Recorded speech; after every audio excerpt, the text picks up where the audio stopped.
with you. Sometimes it helps us to just kind of get settled. The old hymns, they had so much about God and about theology in them. Sometimes our hymns that we sing today are more about me than they are about God.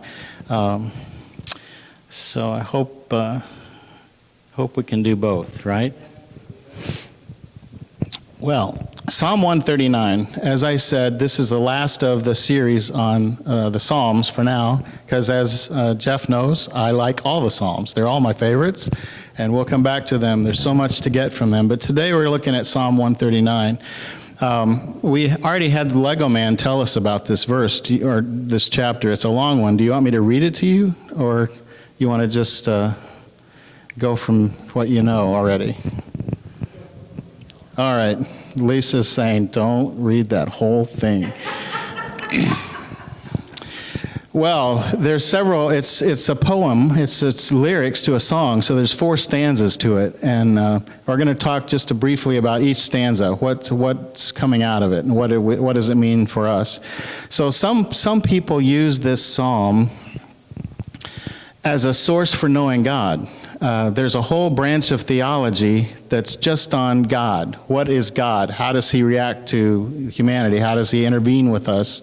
What is he like through history? What are God's attributes, right? If I were to say, what are some of God's attributes, what would you say? Loving, all right. Anything else? Forgiveness? Relational? Patient. Oh. Huh? Generous. God is generous. Okay, so now if we don't just think about his attributes, if we just think about the big things of God, what is God that we are not? What do you think of? Unconditional love. Okay. Powerful. He knows a lot of things. He's everywhere. We cannot do those things. That's God's territory, right? And then we know how he responds to me. I don't necessarily know how he responds to you unless you share it with me, but I know how he responds to me. And this psalm is a conversation, as I was talking to the kids about, and the first 3 stanzas are about who God is, and the last stanza is about who I am, who we are as humans. So from the earliest recorded fragments of this psalm, there are some phrases in here that are hard to understand, and they were even hard to translate into the older languages, like when the church started growing in Europe and we started having a Latin version and more of a Hebrew version for everything, Old and New Testament. There was phrases in this 139 that were unknowable. They didn't know what they meant. But we have attached some meaning to them. I think we're probably pretty right. But we'll get to those as we come. But we know this is a private conversation because if you read through all these 24 verses, there's some words that keep being repeated. I, me, you. Those I and you, that's a conversation, right? There's nothing about it there's nothing about, them. Well, there is something about them. We'll get to that later. But it's I, me, you, your, that's what this is all about, this personal experience. So the first stanza is the verses 1 through 6. 1 through 6, and that tells us something about God. It says that he knows everything that's knowable. Everything in this universe that's ever knowable, he knows it, right? We cannot say that. He's God, he knows that. And this verse is that, he knows everything about us, right? He knows our thoughts. He knows the words that are coming out of our mouth. He knows what they're going to be because he knows our thoughts that made those words. The second stanza is 7 through 12, and that is talking about the fact that God is everywhere. There is no place God is not. And there is no place we can hide from the God who is everywhere, right? We'll get more to that later. And then the 13 through 18 talks about God who formed me. The psalmist was getting it personal. The God who formed me. and knows. That's why he knows me, because he formed me, right? And we can say the same about all of us. He knows us. And I think that part of the psalm is where we get a lot of motivation about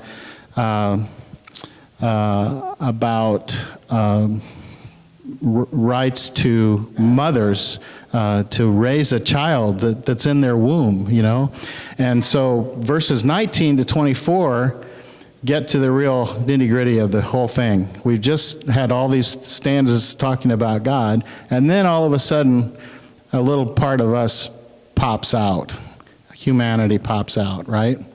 And so we'll talk about that. So verses 1 through 6, God knows everything that's knowable. The verse 1, God is investigating. My version says he investigated me. God investigated me. Have you ever been investigated? You don't know what rock they're going to turn over, you know, and find something about you.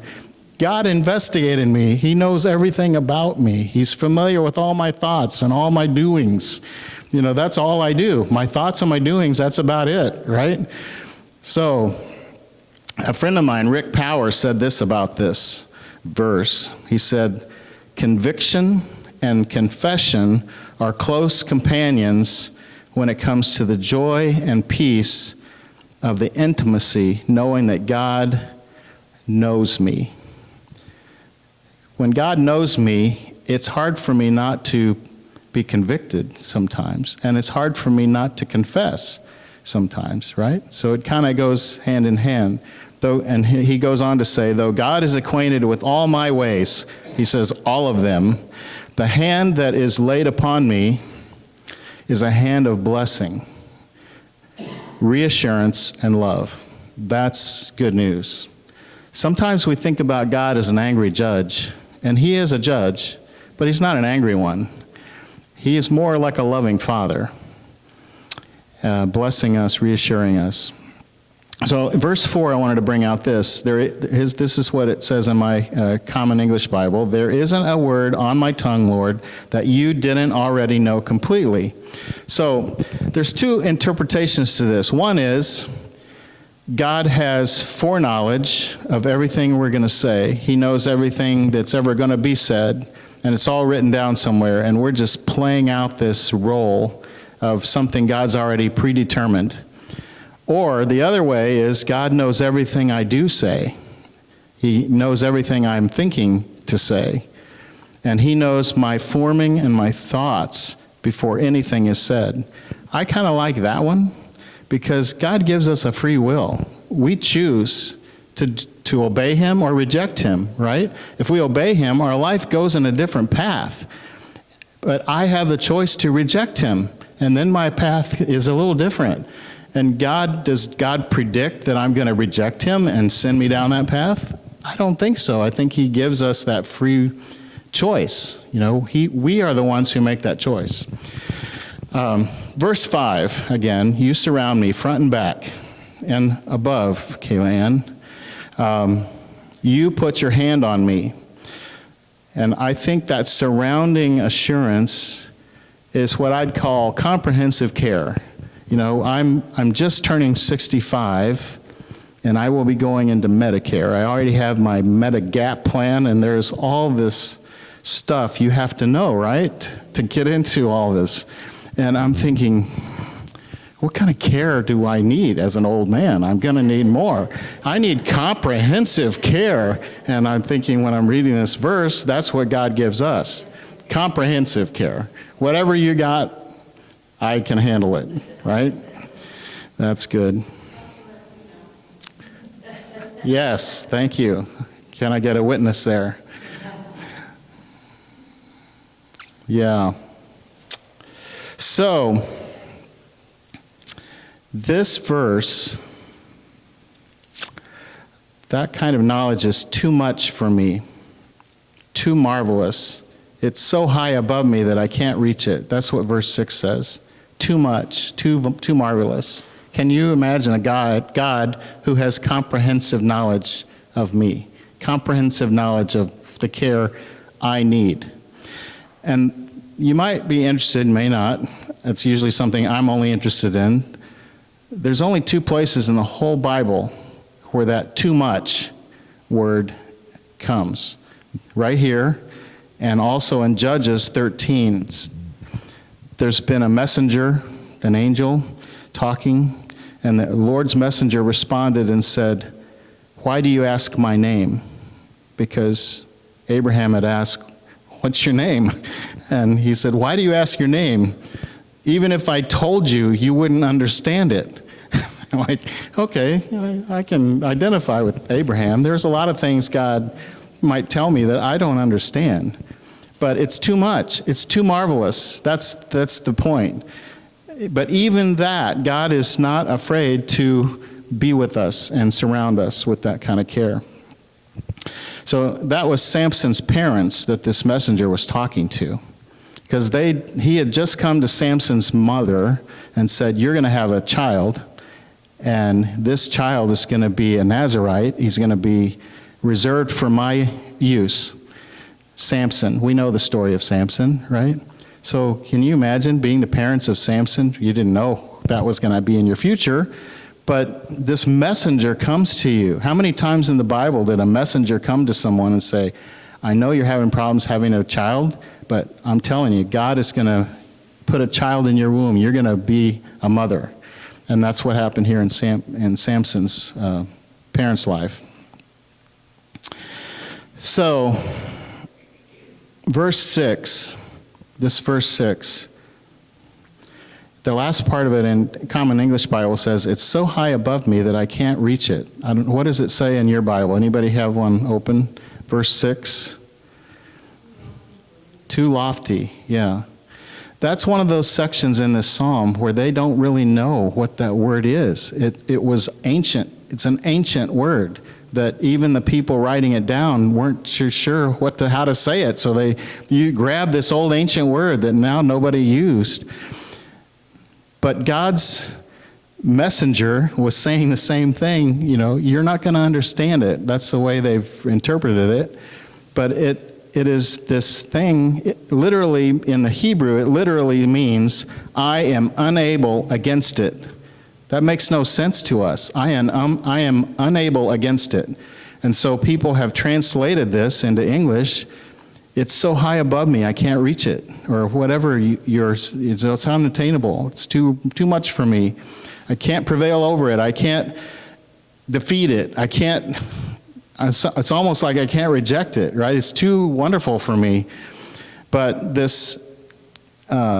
since we are free to live life to the fullest with this, how else are we going to describe it? It's something that God is seeing us from the inside. That's what he's talking about. He knows everything about us.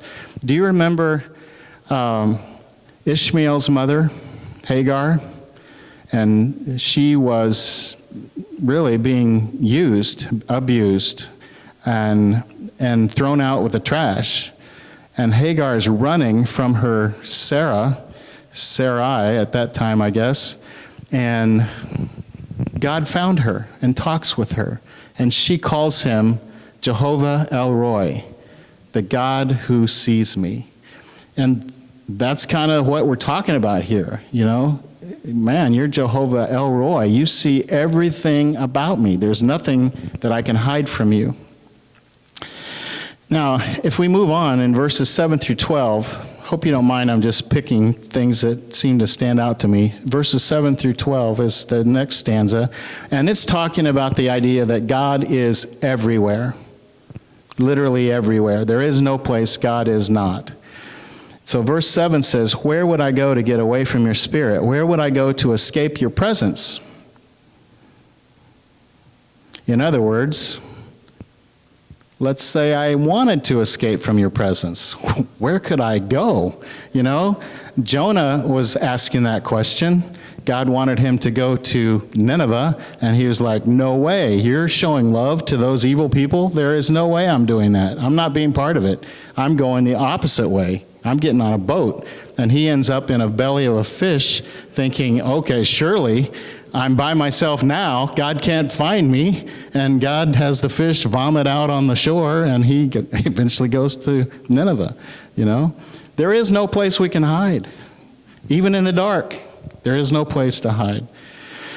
So, isn't that something? Where could I go to get away from your spirit? Where could I go to escape from your presence? And then let me read 8, 9, and 10.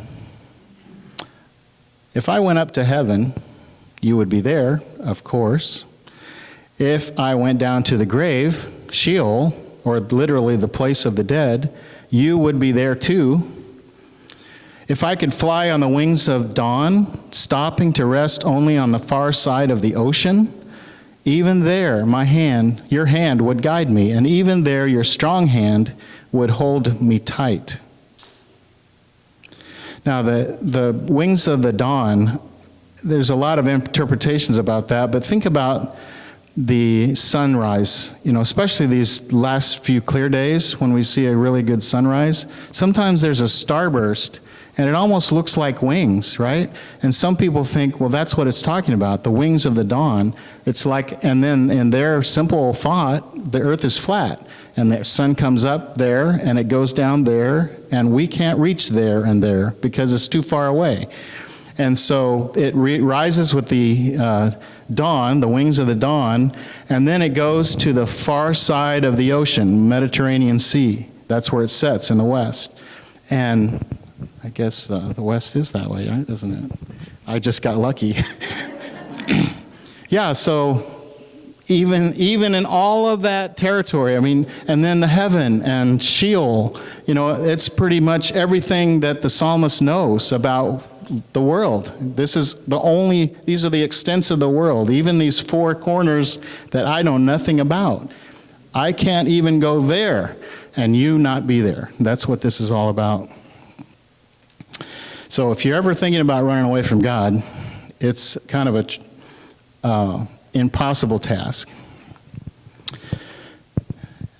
Verses 11 and 12 kind of have meaning for me and Diana, but mostly me. Diana's more settled about things than I am sometimes. Verses 11 and 12. If I said, the darkness will definitely hide me. We're still on the theme of, I think I want to hide from God. Even the darkness won't hide you. The light will become night around me. Even when the darkness isn't too dark, even then, the darkness isn't too dark for you. Get that? Did you see those night vision goggles on the Lego? That's awesome.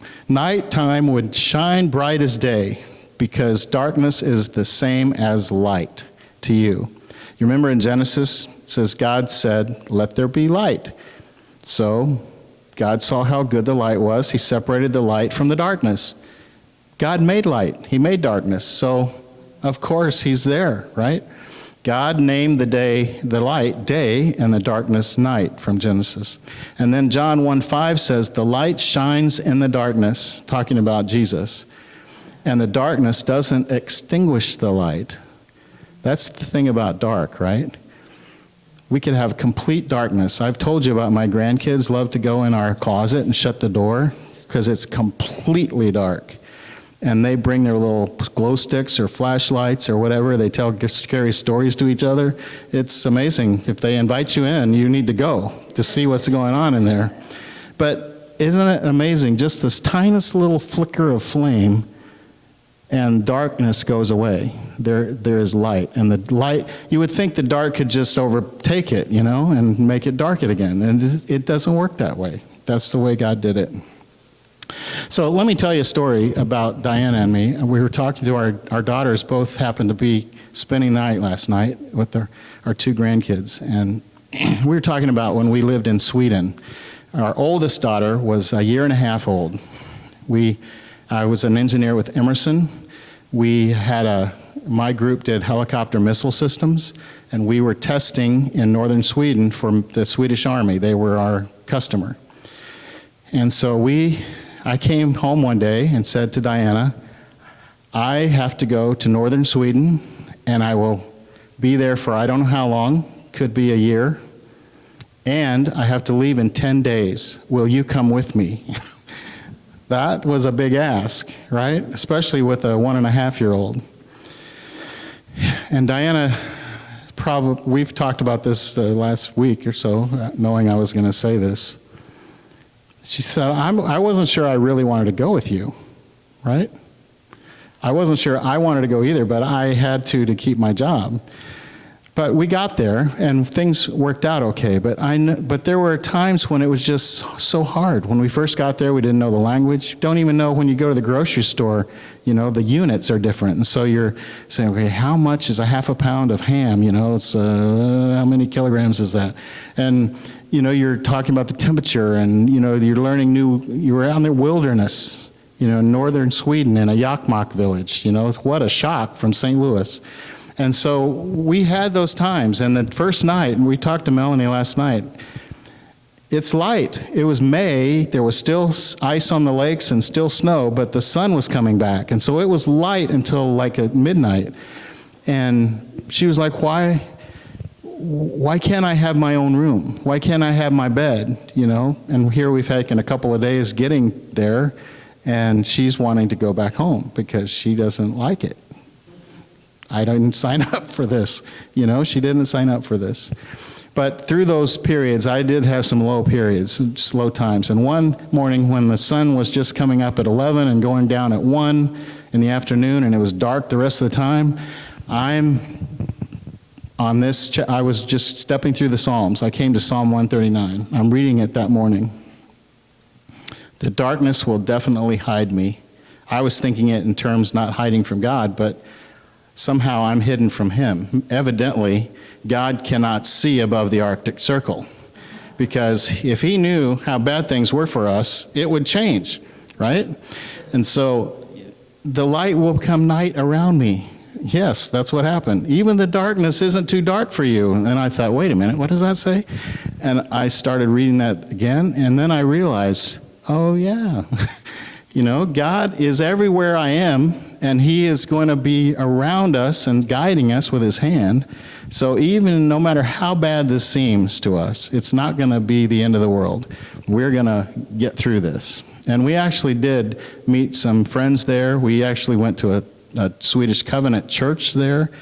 We went to their old senior homes and sang with their Swedish choir, even though we didn't know that much Swedish. We just read from the songs, But that was a big moment for me, and this psalm helped me to realize that even in the darkness of my life, God is there, and his light cannot be extinguished by whatever darkness is in my life. Does that make sense? Okay, so then verses 13 to 18, and I'm dragging this on, I know. God formed me and he knows me. That's another thing God did. He created everything, and he created you. He created me. He formed us. That's such an interesting thought, isn't it? That even in our mother's womb, he saw us. He knew us. It's not to say he knew every day of our life, but he knew that he was with us and was going to guide us every step of our life. And that is just such an amazing thing. We are not an accident. I always want to tell kids that. And many times I joke with my son Jared that he was an accident because we were trying not to have a baby. And so I say that flippantly, he was just an accident. And sometimes as he got older, I would say that to somebody, and he would be like, Dad, do you really mean I was an accident? And then I'm like, wait a minute. No, you